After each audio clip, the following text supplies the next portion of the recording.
નમસ્કાર ગુજરાત।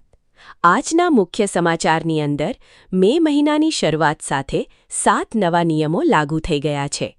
ગેસ સિલિન્ડરના ભાવમાં 1000 રૂપિયાનો વધારો, એટીએમમાંથી પૈસા ઉપાડવા થશે હવે મોંઘા। ચૂંટણી પૂરી થતાં વાહન ચાલકોને લાગ્યો છે મોટો ઝટકો। હેલ્મેટ ફરજિયાત તો ડ્રાઇવિંગ લાયસન્સને લઈને સૌથી મોટા ફેરફાર। આધાર કાર્ડ પાન કાર્ડ ધારકો માટે સૌથી અગત્યના સમાચાર। આયુષ્માન કાર્ડ ધારકો આપે ધ્યાન। પશુપાલકો માટે આવી ગઈ છે ખુશખબર। બેંક એટીએમને લઈને નવા નિયમો લાગુ। ગુજરાત શિક્ષણ વિભાગે સૌથી મોટી જાહેરાત કરી છે। ઉનાળુ વેકેશનને લઈને આવ્યા સારા સમાચાર। જાણો કઈ તારીખે ખેડૂતોના ખાતામાં જમા થશે ₹2000નો 23મો હપ્તો। શું હવે વાહન ચાલકોને પેટ્રોલ ડીઝલ નહીં મળે? પીએમ મોદીનો માસ્ટર પ્લાન તૈયાર। ગુજરાત સરકારની સૌથી મોટી જાહેરાત, વીમા યોજનાના પ્રીમિયમમાં કપાત। પીએમ આવાસ યોજનાને લઈને સૌથી મોટા સમાચાર। યુપીઆઈ પેમેન્ટના નવા નિયમો લાગુ। પેન્શનરો માટે રાહતના સમાચાર। વર્ષ 2026ના ચોમાસાને લઈને હવામાન નિષ્ણાંત અંબાલાલ પટેલની સૌથી મોટી આગાહી। અને આજના સૌથી મોટા ખેડૂત ઉપયોગી સમાચાર જાણીશું આજના આ વિડીયોની અંદર।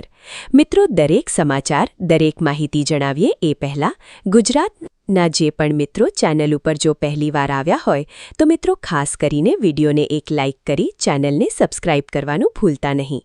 સાથે આજનો આ વિડીયો છે જેને અંત સુધી જોતા રહેજો। સૌથી પહેલાં મિત્રો અત્યારના તાજા સમાચાર ઉપર નજર કરીએ તો નવા મહિનાની શરૂઆત સાથે જ દેશમાં સામાન્ય નાગરિકોના કિસ્સા પર સીધી અસર કરતા અનેક નિયમો બદલાઈ ગયા છે। આ ફેરફારો રસોઈના બજેટથી લઈને બેન્કિંગ અને સુરક્ષા સાથે જોડાયેલા છે। જો હજુ સુધી તમે આ ફેરફાર વિશે જાણતા નથી તો ચાલો મિત્રો જાણીએ કે મે મહિનાની શરૂઆત સાથે કયા નવા નિયમો છે એ લાગુ થઈ ગયા છે। સૌથી પહેલા ફેરફાર વિશે વાત કરીએ તો રસોઈ ગેસના ભાવમાં થયો છે વધારો। તેલ કંપનીઓએ મહિનાના પ્રથમ દિવસે જ મોટો છટકો આપ્યો છે। 19 કિલોગ્રામના કમર્શિયલ એલપીજી સિલિન્ડરના ભાવમાં ₹993નો વધારો કરવામાં આવ્યો છે।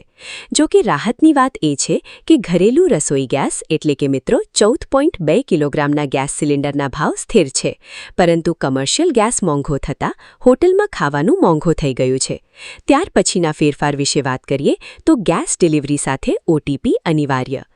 ગેસ ડિલિવરીની હોમ ડિલિવરીમાં પારદર્શિકતા લાવવા માટે હવે ડિલિવરી ઓથેન્ટિકેશન કોડ સિસ્ટમ લાગુ કરવામાં આવી। હવે જ્યારે પણ ડિલિવરી બોય તમારા ઘરે આવે ત્યારે તમારા રજિસ્ટર્ડ મોબાઈલ પર આવેલા ઓટીપી તમારે આપવો પડશે। આના વગર તમને સિલિન્ડર મળશે નહીં। મિત્રો, ત્યાર પછીના ફેરફાર વિશે વાત કરીએ તો એટીએમમાંથી રોકડ ઉપાડવી પડશે મોંઘી। આરબીઆઈના નવા નિર્દેશો મુજબ બેંકોએ એટીએમ ટ્રાન્ઝેક્શન પરના નિયમો કડક કર્યા છે। એચડીએફસી અને બંધન બેંક જેવી સંસ્થાઓએ યુપીઆઈ દ્વારા રોકડ ઉપાડને પણ મફત વ્યવહારની મર્યાદામાં સામેલ કર્યા છે। જો તમે નિર્ધારિત લિમિટ એટલે કે સામાન્ય રીતે 5 વખતથી વધુ વ્યવહાર કરશો તો ₹23 ફી ચૂકવવી પડશે। ઉપરાંત ખાતામાં બેલેન્સ ન હોવા છતાં ટ્રાન્ઝેક્શન કરવાનો પ્રયત્ન કરશો તો ₹25 દંડ લાગશે। મિત્રો, ત્યાર પછીના ફેરફાર વિશે વાત કરીએ તો ક્રેડિટ કાર્ડ રિવોર્ડ પોઈન્ટ્સમાં કાપ। એસબીઆઈ અને અન્ય મોટી બેંકોએ ક્રેડિટ કાર્ડ ધારકો માટે નિયમો બદલ્યા છે। હવે ભાડું ભરવા કે પછી લાઇટ બિલ ભરવા જેવા યુટિલિટી ટ્રાન્ઝેક્શન પર રિવોર્ડ પોઈન્ટ્સ ઓછા મળશે અથવા તેમના પર વધારાનો ટ્રાન્ઝેક્શન ચાર્જ લાગશે। મિત્રો, ત્યાર પછીના ફેરફાર વિશે વાત કરીએ તો ચૂંટણી પૂરી થતાં ગુજરાત સરકારે લીધો છે સૌથી મોટો નિર્ણય। હેલ્મેટ વગર બહાર નીકળ્યા તો ગયા સમજો। 1થી લઈને 31 મે 2026 દરમિયાન સમગ્ર રાજ્યમાં હેલ્મેટ અમલીકરણ વિશેષ ડ્રાઇવ શરૂ કરવામાં આવી છે। રાજ્યભરના પોલીસ વડાઓને આદેશ આપવામાં આવ્યો છે કે દરરોજ સવારે 8 વાગ્યા સુધીમાં આગલા દિવસના કેસો અને વસૂલવામાં આવેલા દંડની વિગતો મુજબ કચેરીએ મોકલવાની રહેશે। પોલીસ તંત્રનું કહેવું છે કે આ અભિયાનનો હેતુ માત્ર દંડ વસૂલાતનો નથી, પરંતુ લોકોમાં સુરક્ષા પ્રત્યે જાગૃતિ લાવવા, અકસ્માતમાં થતા જીવલેણ અવસાન ઘટાડવા। મિત્રો, ત્યાર પછીના સમાચાર ઉપર નજર કરીએ તો ઉનાળુ વેકેશનને લઈને આવ્યા સારા સમાચાર। ગુજરાત શિક્ષણ વિભાગે રાજ્યની તમામ શાળાઓમાં ઉનાળુ વેકેશનની તારીખો જાહેર કરી દીધી છે। આગામી 4 મે 2026થી શાળામાં વેકેશન શરૂ થશે, જે કુલ 35 દિવસ સુધી ચાલશે. વેકેશન પૂર્ણ થયા બાદ 8 જૂન 2026થી નવા શૈક્ષણિક સત્રનો પ્રારંભ થશે. શિક્ષણ વિભાગે તમામ જિલ્લા શિક્ષણ અધિકારીઓને આ અંગે જાણ કરી દીધી છે. વેકેશન દરમિયાન શૈક્ષણિક કાર્ય સંપૂર્ણ બંધ પણ રહેશે. મિત્રો, ત્યાર પછીના સમાચાર ઉપર નજર કરીએ તો જાણો કઈ તારીખે ખેડૂતોના ખાતામાં જમા થશે ₹2000નો 23મો હપ્તો. દેશભરના ખેડૂતોને સરકાર નાણાકીય સહાય પૂરી પાડવા માટે અનેક મહત્વાકાંક્ષી યોજના ચલાવે છે. આમાંની સૌથી મહત્વપૂર્ણ યોજના, જેમનું નામ છે પીએમ કિસાન સન્માન નિધિ યોજના. આ યોજના હેઠળ પાત્ર ખેડૂતોને વાર્ષિક 6000 નાણાકીય સહાય મળે છે અને આ રકમ 3 સમાન હપ્તામાં વહેંચવામાં આવે છે. અત્યાર સુધી કુલ 22 હપ્તા ખેડૂતોના ખાતામાં ટ્રાન્સફર કરવામાં આવ્યા છે. તમારી માહિતી માટે પીએમ કિસાન યોજનાનો 22મો હપ્તો 13 માર્ચે ટ્રાન્સફર કરવામાં આવ્યો હતો. વધુમાં આ યોજના હેઠળ ભંડોળ દર 4 મહિને ખેડૂતોના ખાતામાં ટ્રાન્સફર કરવામાં આવે છે. તેથી એવું માનવામાં આવે છે કે પીએમ કિસાન સન્માન નિધિ યોજનાનો 23મો હપ્તો જુલાઈ મહિનામાં ખેડૂતોના ખાતામાં આવી શકે છે. જો કે આ અંગે હજુ સુધી કોઈ સત્તાવાર માહિતી જાહેર કરવામાં નથી આવી. ખાસ મિત્રો, નીચે કોમેન્ટ બોક્સમાં એ પણ જણાવી આપજો કે કયા ખેડૂતોના ખાતામાં હજુ સુધી ₹2000નો 21મો અને 22મો હપ્તો જમા થયો નથી. સાથે સાથે મિત્રો, ખેડૂતો માટે એક બીજા પણ સૌથી મોટા સમાચાર સામે આવ્યા. ખેડૂતો પુરાવા તૈયાર રાખજો. નવું કાર્ડ બાકી હોય તો 2000 નહીં મળે. કેન્દ્ર સરકારે સૌથી મોટી જાહેરાત કરી છે. ગુજરાત સહિત દેશના 14 મોટા રાજ્યોમાં હવે કિસાન આઈડી વગર હપ્તો મેળવવો અશક્ય બનશે. મહારાષ્ટ્ર, રાજસ્થાન, ઉત્તર પ્રદેશ જેવા રાજ્યોમાં આ કડક અમલ શરૂ કરી દેવામાં આવ્યો છે. કેન્દ્ર સરકારની એગ્રીસ્ટેક પહેલ હેઠળ દરેક ખેડૂતની એક ડિજિટલ ઓળખ તૈયાર કરવામાં આવી રહી છે, જેમાં જમીન, પાક, ખાતર, પશુપાલનની તમામ વિગતો એક જ જગ્યાએ ઉપલબ્ધ થશે.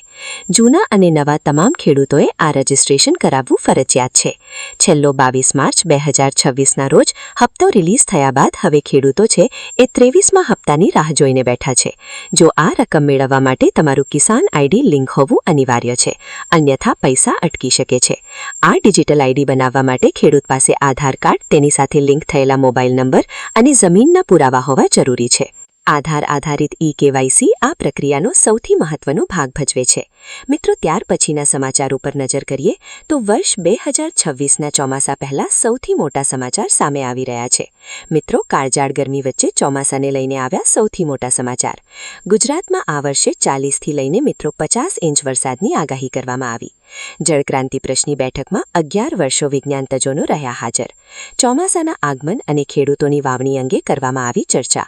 ખેડૂતો માટે વાવણીના 3 તબક્કા મહત્વના છે, જેમાં ખેડૂતો 15 જૂન, 21થી લઈને 24 જૂન અને 3 જુલાઈના રોજ કરી શકે છે વાવણી. ગુજરાતમાં આ વર્ષે વાવાઝોડા કે હોનારત કોઈ ભય જ નથી. 15 ઓક્ટોબરની આસપાસ ચોમાસું રાજ્યમાંથી વિદાય લે તેવી આગાહી પણ કરવામાં આવી રહી છે. મિત્રો, ત્યાર પછી એક બીજા હવામાન સમાચાર ઉપર નજર કરીએ તો ગુજરાતના જાણીતા હવામાન નિષ્ણાંત અંબાલાલ પટેલે પણ આગાહી વ્યક્ત કરી. ચોમાસાને લઈને 2 અલગ અલગ અંદાજો સામે આવ્યા. જૂન અથવા તો ઓગસ્ટ મહિનામાં ગુજરાતમાં સારા વરસાદની આગાહી અંબાલાલ પટેલે વ્યક્ત કરી. મે મહિનામાં પવન અને વરસાદનો ઉલટફેર જોવા મળશે. ગુજરાતમાં ચોમાસું સારું રહેવાની આગાહી પણ અંબાલાલ પટેલે કરી છે. 8થી લઈને 15 જૂન વચ્ચે ગુજરાતમાં થશે ચોમાસાનું આગમન. જૂન અને ઓગસ્ટ મહિનામાં સારા વરસાદની પણ આગાહી સામે આવી. આ વર્ષે ચોમાસામાં સામાન્ય વરસાદ કરતાં ઓછો વરસાદ રહેશે, એટલે કે આ વર્ષનું ચોમાસું થોડુંક નબળું પણ રહેશે. જ્યારે દક્ષિણ પશ્ચિમી ચોમાસું 1 જૂનની આસપાસ કેરળના દરિયાકાંઠે પહોંચી શકે છે. ત્યારબાદ તે આગળ વધતા ભોપાલ સહિત મધ્ય ભારતના ભાગોમાં 15થી લઈને 20 જૂન વચ્ચે દસ્તક પણ આપી શકે છે. મિત્રો, ત્યાર પછીના સમાચાર ઉપર નજર કરીએ તો પેન્શનરો માટે રાહતના સમાચાર. ગુજરાત સરકાર અને ઇન્ડિયા પોસ્ટ પેમેન્ટ બેંક વચ્ચે થયેલા કરાર મુજબ પેન્શનરો હવે ઘરે બેઠા નિઃશુલ્ક ડિજિટલ જીવન પ્રમાણપત્ર મેળવી શકે છે.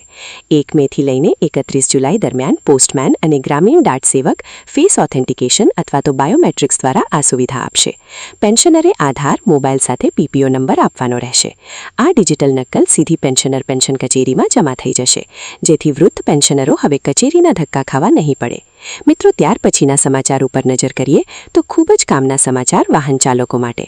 ગુજરાતમાં મોટર વ્હીકલ એક્ટમાં કેન્દ્ર સરકાર જન વિકાસ બિલ અંતર્ગત સૌથી મોટી જાહેરાત કરી છે. નવા નિયમો લાગુ થઈ ગયા છે.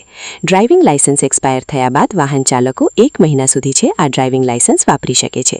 એટલે કે 1 મહિના સુધી માન્ય રહેશે ડ્રાઇવિંગ લાયસન્સ. ત્યાર પછી વાહન રજિસ્ટ્રેશન રદ કરવાની મુદ્દત હવે 14 દિવસથી વધારીને 30 દિવસ કરવામાં આવી. વાહન વેચાણમાં વીમા ટ્રાન્સફર માટે 1 મહિનાનો સમય મળશે. અકસ્માત વળતરની અરજી માટેની મર્યાદા 6 મહિનાથી વધારીને 1 વર્ષ પણ કરવામાં આવી છે. મિત્રો ત્યાર પછીના સમાચાર ઉપર નજર કરીએ તો ખૂબ જ કામના સમાચાર સામે આવ્યા. મોદી સરકારનો માસ્ટર પ્લાન તૈયાર. કેન્દ્ર સરકારની લોકપ્રિય યોજના એટલે કે અટલ પેન્શન યોજના ફરી એકવાર ચર્ચામાં આવી.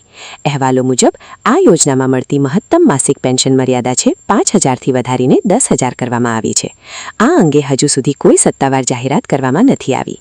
પરંતુ અટલ પેન્શન યોજના ખાસ અસંગત ક્ષેત્રમાં કામદારોને વૃદ્ધાવસ્થામાં આર્થિક સુરક્ષા પાડવા માટે મદદરૂપ છે. હાલમાં યોજનાના લાભાર્થીઓને તેમની પસંદગી મુજબ 1,000થી લઈને 5,000 રૂપિયા સુધીની ગેરંટી પેન્શન પણ મળે છે. મિત્રો ત્યાર પછીના સમાચાર ઉપર નજર કરીએ તો આયુષ્માન કાર્ડ માટે ઓનલાઈન અરજીને લઈને મોટા સમાચાર. દેશમાં ઓછી આવક ધરાવતા જે પરિવારો છે એમના માટે ભારત સરકાર તરફથી ફી એટલે કે મફત સ્વાસ્થ્ય સુવિધા પૂરી પાડવામાં આવી છે. પ્રધાનમંત્રી જન આરોગ્ય યોજના PMJAYની શરૂઆત કરવામાં આવી છે. આ યોજના અંતર્ગત આયુષ્માન કાર્ડ ધારકોને દર વર્ષે ₹5 લાખ સુધીની ફી સ્વાસ્થ્ય સુવિધામાં આપવામાં આવે છે. હવે સરકાર સામાન્ય પ્રજાને વધુ સુવિધા પૂરી પાડવા માટે સરળતા